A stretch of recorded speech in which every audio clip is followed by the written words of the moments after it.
Please say aye. Aye. Contrary, no. The ayes have it. Honourable members, we now turn ourselves to part 3. Debate on clauses 79 to 83 and the schedule, and I would advise the members that this is a very narrow debate.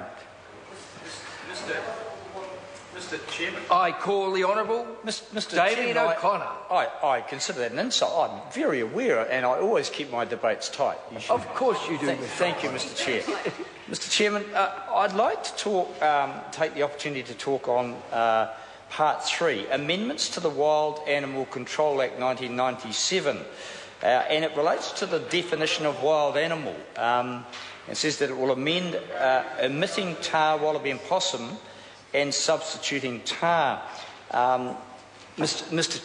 Chairman, these are technical details here, and I will be able to explain exactly what this means, but there will be many hunters out there who are concerned that government, through this legislation, is making the right call here. And one of the particular issues has been the management of tar. These are a wild Himalayan animal that had been brought into this country, I think, well over 100 years ago, have been liberated and live in a limited range in the Southern Alps, and they are a majestic animal, to say the least. And I've had the pleasure of going out and hunting or trying to catch up with them at great distance, I have to say. Not having shot one, I have to say, but doing our best to chase them around the hills, and that in itself requires an amount of fitness. The point being, they are an introduced animal.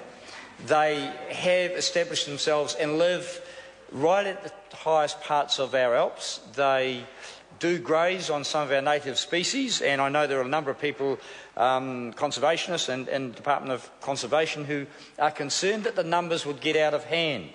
So the changes that we're making here, in my view, Mr. Speaker, should enable, firstly, the control of the numbers of tar, and I think the Minister he might take a call on this and explain it to the hunting fraternity, because I know they are concerned.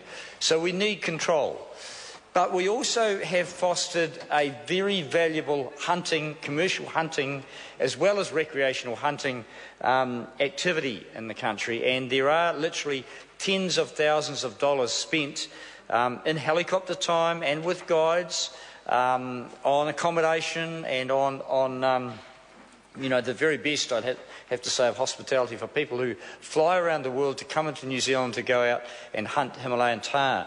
And that is a valuable part of the tourism sector at an otherwise very quiet time for them. And I just want to ensure that we're making the changes that allow a tar management plan to be a sensible plan, not to have extermination or elimination of the animals, as some would desire, but to have management of a population that does ensure their viability, that doesn't allow them to get out of control and hammer some of the plants.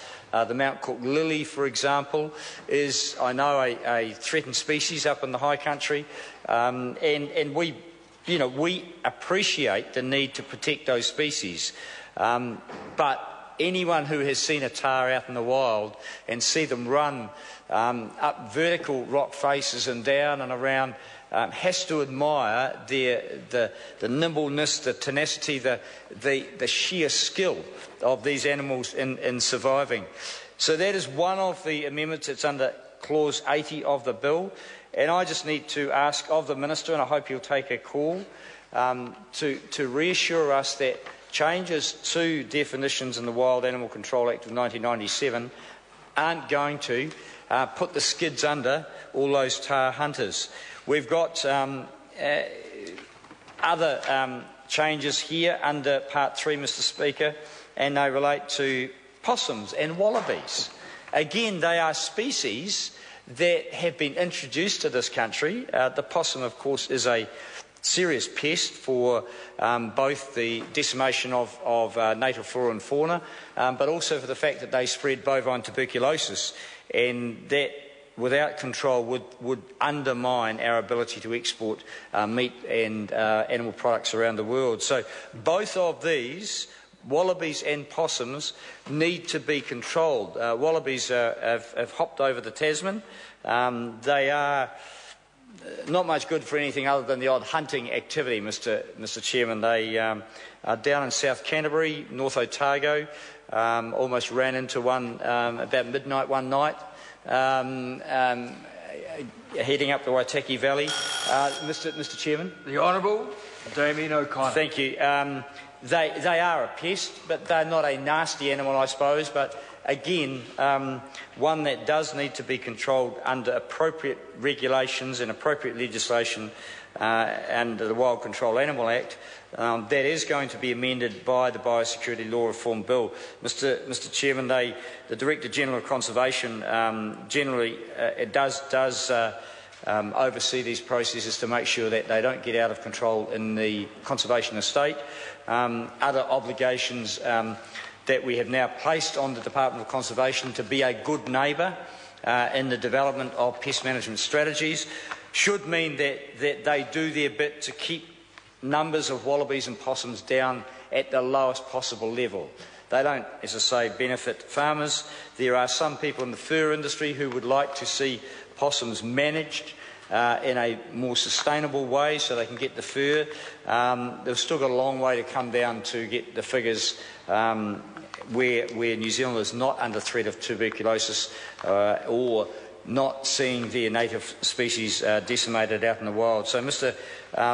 Chairman, I'm not going to take too much longer. Just to say that we support the changes in the bill, but the Minister might like to take a call to get up and explain exactly what will happen by redefining wild animal and making adjustments to the Wildlife Act so that possum and wallaby are indeed deemed something we don't really want. So with that, Mr. Chairman, I'll ask the Minister to maybe take up a call and answer my queries. Thank you. I call the Honourable Member